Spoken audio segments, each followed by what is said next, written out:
Awak jangan jadi macam ni boleh saya tak? Itulah tak boleh nak cakap sekarang ni. Saya mengasihani Khalid. Kalau ini situasi dia 20 tahun akan datang, apa pun itu dia sedutan. Maaflah dulu. Kita takut kan ada sebenarnya dalam tak sedar benda tu berlaku kan, berkenaan dengan sindrom mak-mak ni. Okey, itu sedutan drama ada dalam kalangan anda, mungkin boleh berkait dengannya. Tak tahu, kita nak tahu daripada tetamu kita. Adakah mereka pernah mengalami situasi sebegitu? Kita bersama dengan Fiza Saad. Sihat? Sihat, alhamdulillah. Okey, on the way baby ketiga tu. Masih lagi ada sindrom mak-mak? Oh ya? Sentiasa akad. Selagi ada gelaran mak tu, sentiasa akad. Sentiasa. Okey, kita bersama juga dengan Cik Muhammad Saiful Bari Osman, Perunding Motivasi kita hari ini. Kita ada bunga, 3 bunga di sini, 1 kumbang. Harapnya bertambahlah. Dia pun ada bunga. Dia pun ada bunga. Ini bunga dia warna putih. Okey, berkenaan dengan sindrom mak-mak ini kan. Kita nak bagi faham dulu konteks sindrom mak-mak ni, Cik Saiful. Apa agaknya definisi yang boleh kita kaitkan dengan sindrom mak-mak ni? Okey, terima kasih. Bismillahirrahmanirrahim. Allahumma salli ala sayyidina Muhammad. Assalamualaikum warahmatullahi wabarakatuh dan salam sejahtera. Selamat bercuti kepada semua penonton-penonton rancangan wanita hari ini. So topik hari ini menarik Fatin, Sugita dan juga sahabat saya Fiza So sindrom mak-mak. Yang pertama bercakap bapa. Itu ironi dia. Okey, baik. Bila sebut tentang sindrom, kita melihat kepada rujuk kepada kamus Dewan Bahasa dan Pusaka terms ataupun apakah maksud sindrom itu sendiri. Sindrom itu sebenarnya adalah terdapat sesuatu yang menggambarkan tentang masalah, penyakit ataupun benda yang orang kata yang more kepada bersifat yang buruk, yang tak berapa nak baik. So digabungkan pula, orang Malaysia kan canggih. So kreatif, disambungkan hujung itu mak-mak. Kan. So jadilah sindrom mak-mak. Yang ada kalanya untuk sebahagian anak-anak remaja sekarang bila sebut saja sindrom mak-mak, dia akan terus nampak mak kuat beletih, mak suka membebel, mak sangat cerewet dan sebagainya. Mak di mana-mana kan. So baik. Itu dari sudut perkataan tentang topik ataupun perbincangan kita pada hari ini. Dan sebelum kita pergi lebih jauh, kita dah tengok sudutan cerita tadi dan sebagainya. Dan saya akan percaya di hadapan saya ada 2 orang ibu, seorang bakal ibu, insya-Allah, amin. Kan? So tak lama lagi katanya menunggu hari, kan? So dia tak akan terlepas dari sudut biologi ataupun penciptaan manusia itu sendiri. Kerana saya orang psikologi, maka saya nak bawakan kepada wanita-wanita yang ada kat luar sana. Saya tahu ramai yang suka topik hari ini sebab ramai yang muka rasa macam itu macam aku je dah. Okey, yang pertama saya nak kabarkan bahawa yang pertama, Tuhan menciptakan otak lelaki dari sudut kepala ataupun saiz otak kepala orang lelaki ni dia 2%. Saya lebih besar daripada kalian. Sebab saya boleh buat sampel lah kan, sebab saya seorang lelaki. Dan dari sudut otak tu sendiri, dari sudut saiz otak tu sendiri, lelaki Tuhan ciptakan 12% lebih besar daripada orang perempuan. Tetapi adakah itu kekurangan orang perempuan? So apa kaitannya? Tak. Dia satu part di dalam bahagian otak tersebut yang ada kaitan dengan sistem limbik, iaitu emosi, corpus callosum, iaitu wanita tu Tuhan ciptakan jauh lebih besar daripada lelaki. So apa fungsinya? So dia ada kaitan dengan emosi tu. So di dalam corpus callosum ni dia ada 2 sel yang dinamakan sebagai axon dan juga dendrit. Yang mana kedua-dua sel ni adalah menghubungkan otak kanan dan juga otak kiri yang membawa maklumat itu dengan pantas dengan cepat. So kelebihan ini ada pada wanita, tetapi tidak ada pada sang suami ataupun lelaki. Therefore orang perempuan sangat sensitif terhadap sesuatu yang berlaku kepada anak-anaknya ataupun kepada sesuatu yang berada di persekitarannya. Nampak?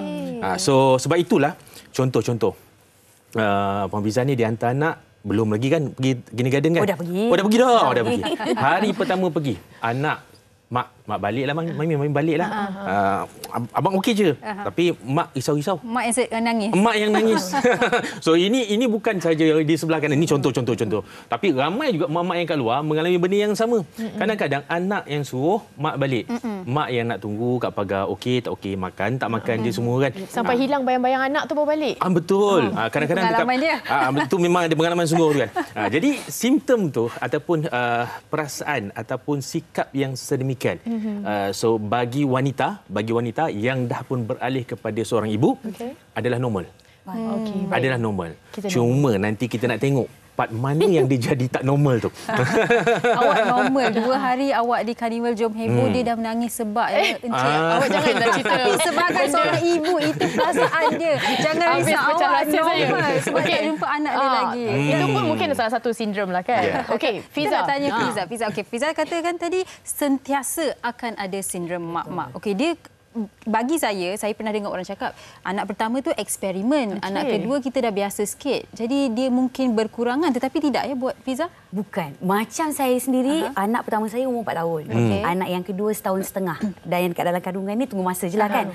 Tapi bila kita dah jadi mak ni, dia punya emosi ni kadang-kadang macam tak stabil. Kadang-kadang bukan meroyan dan sebagainya. Tetapi disebabkan kita sentiasa nak fikir yang terbaik untuk anak-anak. Contohnya, walaupun anak tu umur 4 tahun, selalu kita tengok dekat dalam sokmed. Okey. Comelnya dia, olah gebungnya dia makan ni, makan tu. Makan daging, makan ayam, bagi protein dan sebagainya.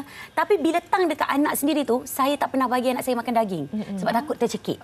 Sampai sekarang dia jadi picky eater yang memilih makanan, sehingga kan dia tak nak ambil makan ayam ataupun daging. Adakah itu disebabkan oleh awak? Disebabkan saya. Oh no. Saya boleh makan ayam ataupun daging, tapi saya takkan benarkan anak saya makan sebab takut akan jadi masalah. Yang keduanya, macam anak saya yang nombor 2 tu, dia adalah di antara COVID patient untuk stage 4. Jadi saya tahu dia akan ada masalah di kemudian hari. Jadi setiap kali dia tidur, setiap 5 minit kita akan masuk, dia nangis. Setiap 10 minit pula saya akan tengok degupan jantungnya ada ke tak ada. Setiap setengah jam saya akan buka baju dia untuk tengok sama ada dia ada lekuk pada bahagian dada ataupun tidak. Jadi saya sentiasa akan ada rasa macam tertekan. Bila saya nak keluar pergi bekerja pun, saya akan video call suami. Dah makan belum anak? Lepas tu anak dah mandi ke belum? Suami tanya, suami. Bila dah ada anak tu, suami tu macam tak wujud. Tapi minta maaf lah. Tapi itulah dia di antara sindrom mak-mak yang saya merasakan bahawa adakah saya mengalami masalah mental sebenarnya? Menarik. Ramai juga yang saya baca blog, mereka mengatakan yang masa tengah mandi macam anak nangis, tapi bila buka pintu tengok anak tak nangis, macam anak panggil. Saya tak tinggalkan anak saya 10 saat pun dekat dalam bilik air. Saya ada masalah yang Sugi cakap ni. Macam kita tengah mandi kan, sekarang ni masalah. Kita duduk kondo, so sekarang ni banyak faham kes. So otak saya macam kena tengok sekejap. Padahal anak saya elok je tengok depan, tengok TV dan sebagainya. Itu kenapa? Agaknya itu sindrom yang mungkin level ataupun tahap yang ekstrim. Okey, terima kasih. Dia satu, kita kena terima hakikat bahawa kenapa sang ibu tu terlalu close, terlalu rapat dengan anak-anaknya. Satu, kerana anak tersebut awal kehidupan dia 9 bulan itu adalah satu tubuh, satu badan dengan ibu. So, suka tak suka, so perkara itu pasti dia akan mengikat antara si ibu dengan si anak. So, yang ini bapa kena reserve lah. So, kena terima hakikat lah. Kan? Cuma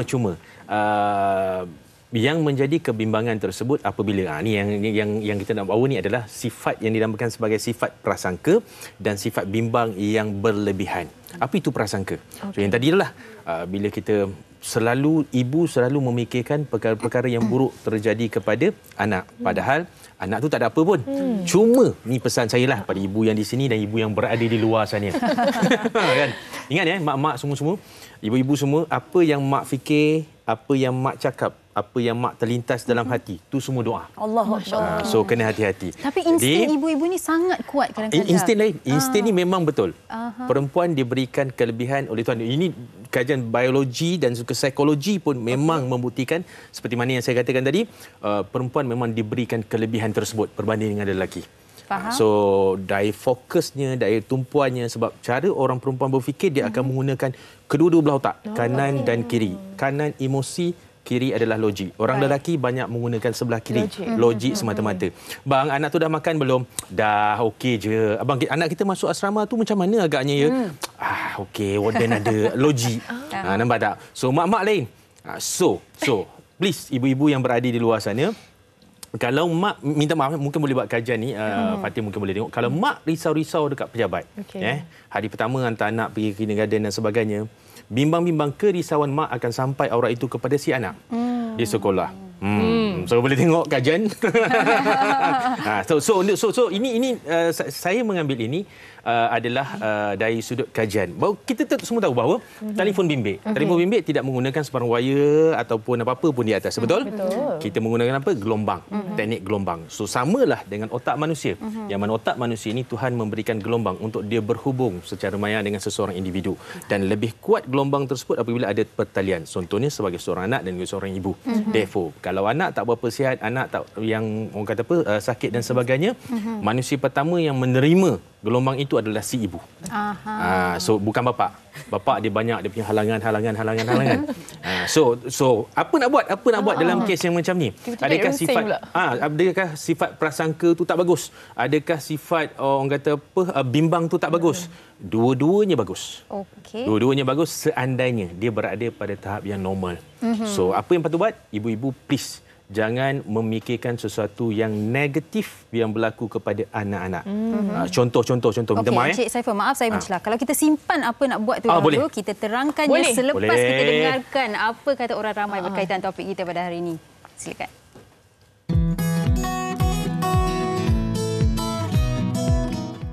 Okey, Kak Syora jadi mak ni, sejak jadi mak kita dah rasa dulu apa mak kita sebenarnya rasa.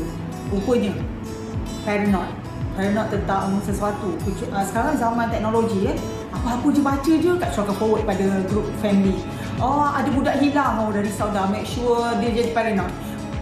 Anak Kak Syora sehingga remaja ni tak dibenarkan keluar bersama kawan-kawan. Terlampau paranoid, terlampau bayangkan dia pergi mana nanti.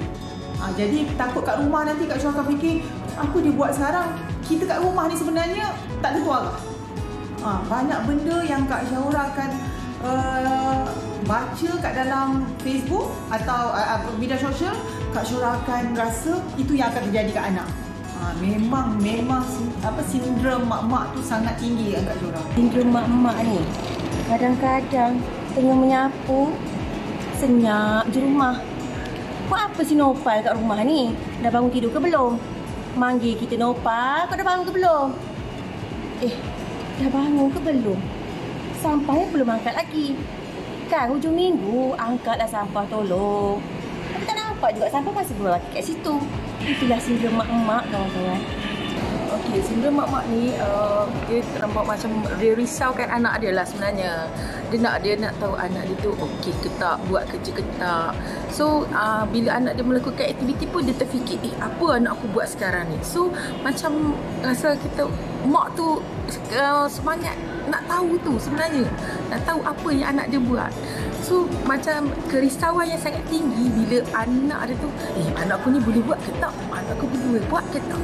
So bila jadi macam tu, mak ni rasa macam anak aku ni rasa boleh ke berjaya ni. Itulah sindrom mak-mak. Itulah sindrom mak-mak ya. Okey, kita ada satu bapa yang komen di Facebook ni, kita nak bacakan juga. Yang mana daripada Zaid Paan. Ada setengah mak terlebih risau pada anaknya sehingga dia sendiri menyusahkan dirinya.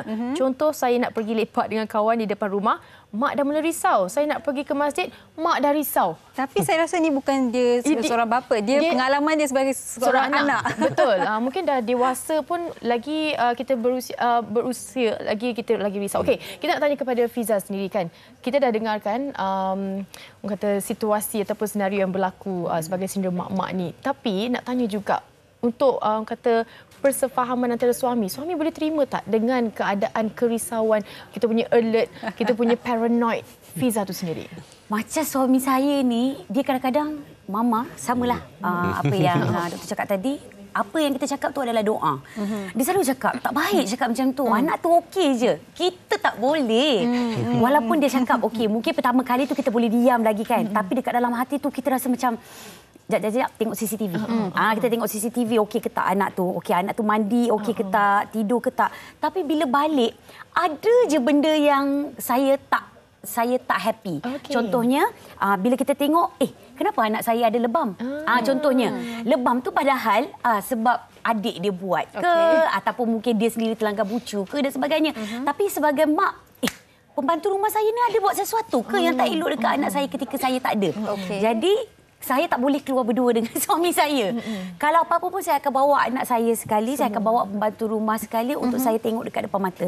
Kalau macam pergi restoran sekalipun, ataupun pergilah tempat makan ataupun pusat membeli belah, saya sebenarnya tak suka bila sang suami, contohlah, dia akan cakap, Faik, jangan lari. Oh, kita konon-konon kalau kat luar kan, biar je dia lari, biar dia explore. Tapi kita lah di antara orang yang pertama yang akan berlari. Tercari sekali. Yang kata cari sekali, yang akan pastikan bahawa dia tak akan jatuh bila dia berlari macam tu. Tapi bagi saya tahu benda tu membuatkan saya tertekan. Betul. Saya tahu daripada apa yang saya dengar pun saya rasa tertekan. betul. Macam saya dalam kondisi yang berlari-lari, yang nak pergi kejar-kejar anak. Lepas tu contoh macam suami saya, dia tak bagi saya dukung anak. Padahal kita kuat. Kita boleh je dukung anak dua-dua sekalipun. Turun naik tangga. Tapi suami saya cakap tak boleh dukung. Awak tak larat. Dia risau kan? Saya tak peduli.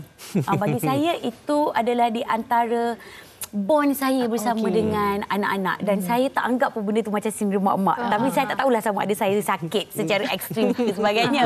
Bagi saya itu normal. Encik Saiful, saya terbaca juga terma super mom syndrome. Macam Fiza juga kot. Dia nak buat semua dan jadikan diri dia penat. Sebab bila kita dengar apa yang Fiza kongsikan, dia sebagai mak natural, normal. Tapi macam memudaratkan diri dia sendiri. Dia yang stres, dia banyak berfikir, dia anxious, dia mungkin vibes don't lie orang kata. Vibes tu anak dia pun merasai. Jadi apa yang boleh dibuat Encik Saiful? Berbalik kepada tadi, apa yang Encik Saiful nak terangkan? Alright, terima kasih. So biasanya sindrom mak-mak ni dipamerkan dalam dua keadaan. Satu non-verbal dan juga yang keduanya secara verbal lah. So kita faham kalau verbal tu maksudnya dari sudut percakapannya yang diulang-ulang sebab apa? Sampailah dia akan dapat jawapan yang dia rasa dia puas dengan jawapan tersebut. So bagi sang suami ni ataupun pasangan ni dia kena pandai, anak-anak pun kena pandai. So bila soalan tu diulang-ulang, ditanya, so cara nak mematahkan pertanyaan tersebut, ulang balik soalan tersebut, barulah akan memberi kepuasan kepada yang ibu yang bertanya. Itu dalam teknik komunikasi. Kan? Sebab dia hanya nak dengar tu je. Faham ke tak faham ni? Faham ke tak faham? Betul tak? Okey, baik. Kalau yang non-verbal ni adalah suatu benda yang kita faham dan kita tahu bahawa dia merupakan perbuatan. So kalau ibunya seorang yang sangat particular ataupun sangat pembersih dan sebagainya, of course macam Puan Fiza katakan tadi, tengok lebam ni, yalah, benda-benda itu sangat menyedihkan dan orang kata merisaukan. Jadi apa yang patut buat? Sebenarnya dalam hal ini sebagai seorang ibu, soalan Sugita tadi adalah baik. So bagaimana untuk reducekan stres ataupun tekanan tersebut? Yang sometimes saya rasa Puan Fiza pun setuju, dia pun rasa macam stres dengan situasi tersebut. Tapi apa boleh buat? Sebab kasih sayang yang melimpah ruah kepada anak sebagai contoh. Fatin outstation 2 hari menangis daripada pagi sampai malam sampai ke pagi. Awak patut bangga awak sebagai seorang ibu tahu. Kan. So satu keadaan yang saya rasa ibu-ibu yang ada di sini dan ibu-ibu yang ada di luar sana, kita kena terima hakikat bahawa kita adalah manusia, kita adalah makhluk. Tak semua kesempurnaan itu akan hadir daripada dua tangan kita, dua kaki kita dan tubuh badan kita. Takkan. So nak tak nak, suka tak suka, kita kena bergantung juga whatever agama kepada yang di atas. So that means untuk apa? Untuk bantu. Untuk bantu kita. So dengan kemampuan kita yang sangat terhad sebagai makhluk ni, mustahil walaupun kita superwoman, kita nak buat 2 perkara, 3 perkara dalam satu masa, mustahil. Sangat mustahil. Kita nak pergi kerja dan pada masa yang sama kita risau anak kita yang dekat sekolah dan sebagainya. Mustahil untuk kita berada 2 tempat dalam satu masa. Sangat mustahil. So apa patut buat? So ibu-ibu kena pandai untuk ajar dan didik diri untuk berlapang dada dan bersangka baik. Ingat, rawatan kepada kebimbangan ini adalah sangka baik. Masukkan perkataan yang positif dan please jangan terlalu terpengaruh dengan sosial media yang menghidangkan cerita-cerita ataupun berita-berita yang negatif dan membawa berita itu ke alam ataupun ke dunia dan kita berimajinasi benda itu akan berlaku. Itu yang menjadi masalah utama. Sebab apa? Bila seorang mak berfikir ataupun membaca sesuatu yang negatif di luar sana, kemudian merasakan perkara tersebut akan berlaku kepada dirinya, maka itu doa. So hati-hati. Mak pula pembaca berita. Mak pula kan dia pembaca berita, memang dah tak boleh nak elak. Takkan nak skip pula kan? Ada komen yang mengatakan yang mak-mak ni sampai anak tua pun tak akan stop membaby. Saya nak tanya, Sugi ada pengalaman?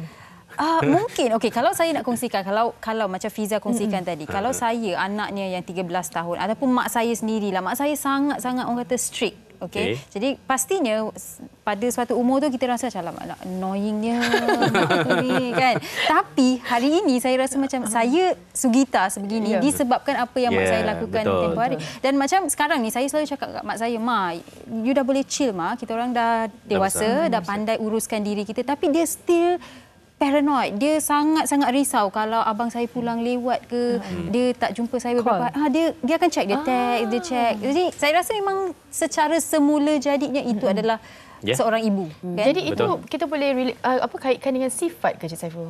Ya, sebab kenapa saya kata menjawab kepada cerita yang Sulita katakan tadi, kita kena faham. Sebab seorang wanita itu dia melahirkan anak itu juga dia telah mengorbankan separuh daripada nyawa dia. So nak tak nak, so keseluruhan separuh lagi nyawa itu dia akan ready, bersedia untuk keseluruhan kehidupan anak dia. Sampailah sama ada anak itu yang pergi ataupun dia yang akan pergi. So dalam keadaan yang seperti itu, so pesanan saya sebagai seorang lelaki. Tapi Encik Saiful, mungkin di penghujung ni sedikit saya nak tanya. Dia negatifnya ada, positifnya pun pasti ada kan. Itu yang harus kita sampaikan pada hari ini. Sindrom mak-mak ni bukanlah negatif. Bukan negatif. Saya tak bersetuju kalau 100% semua anak-anak meletakkan bila sebut je topik hari ini sindrom mak-mak ni semua negatif. Tak. Ada yang positif. Ingat ya, apa yang mak risau tersebut adalah demi kebaikan anak-anaknya. Apa yang dirisaukan oleh seorang ibu tersebut adalah untuk masa depan anaknya. Begitu juga seorang bapa. Apa yang diberi keutamaan oleh seorang bapa tersebut adalah untuk kebaikan anaknya, untuk future, untuk kehadapan. Cuma tinggal lagi macam saya kata tadi lah.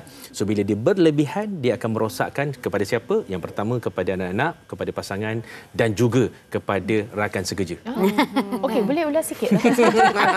So kadang-kadang minta maaf ya. Kadang-kadang bila simptom mak-mak ni dia tak habis kat rumah tau. Dia akan bawa pergi ke tempat kerja. So bila bawa pergi ke tempat kerja, biasanya terutama rakan sekerja yang lelaki sukar untuk menerima. Kenapalah dia boleh bawa perangai rumah dia datang ke pejabat ni? Meja aku sukalah nak sepah-sepah, dia nak bising-bising. Kenapa?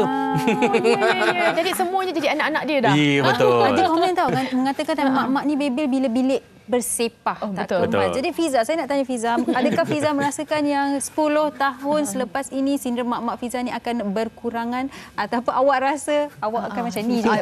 Telah berlapang dada mungkin? Saya sedikit berlapang dada, tapi perempuan selalu masuk tengok kanan kalau tengok kiri. Tapi saya sila hari bulan lagi 10 tahun saya akan jadi warden asrama, tempat asrama anak saya. Kalau mungkin lagi 20 tahun saya mungkin akan menjadi majikan untuk anak-anak saya. Saya akan cuba untuk kontrol. Tapi apa-apa pun saya rasa sedikit mudarat sebenarnya bila saya tak bagi anak-anak saya explore bab makan, tak bagi explore bab environment, saya tak bagi explore bila nak pergi zoo negara dan sebagainya. Jadi dekat situ saya kena tanamkan sifat positif. Biarkanlah. Mungkin saya akan tambah yang berlapang dada tu 20%, 30%. Tapi saya rasa itu akan mengambil masa. Betul. Itu akan mengambil praktis ataupun latihan. Tapi saya akan cuba, insyaAllah. Saya nak jadi kawan anak-anak awak untuk mereka explore bersama dengan... Saya tambah sikit. Saya suka azam tersebut. Cuma saya nak pesan kepada yang semua yang dekat luar. So, kita kena ingat. Sikap ataupun sifat yang sedemikian, kita memberi kasih sayang yang membina ataupun yang membinasakan. So apa itu yang membina? Seandainya kita memberi ruang untuk anak-anak itu buat pilihan, contohnya pasangan hidup dan sebagainya. So ada juga di kalangan simptom mak-mak ni yang dia terlalu close, terlalu tutup, terlalu orang kata pun nak anak dia perfect macam mana dia jaga dan sebagainya. Yang akhir akibatnya dia akan menyebabkan anak tu sebagainya, contoh lambat dapat jodoh, dah bawa jodoh kena reject dan sebagainya. So benda-benda yang macam ni. So untuk future. So pendek kata, isi apa yang kosong dan kosongkan apa yang penuh. Nampak tak? So that means maksudnya apa? Ambillah di pertengahannya, iaitu apa dia? Bersederhana. Bersederhana dan juga berlapang dada. Yes, berlapang dada. Okey, kita gelap Fiza ya. Isi yang kosong dan juga kosongkan apa yang terlalu penuh. Itu dia. Okey. Baik, terima kasih kami nak ucapkan kepada Fiza dan juga Encik Saiful atas perkongsian hari ini. Awak akan berlapang dada? Kejap lagi kita rumuskan.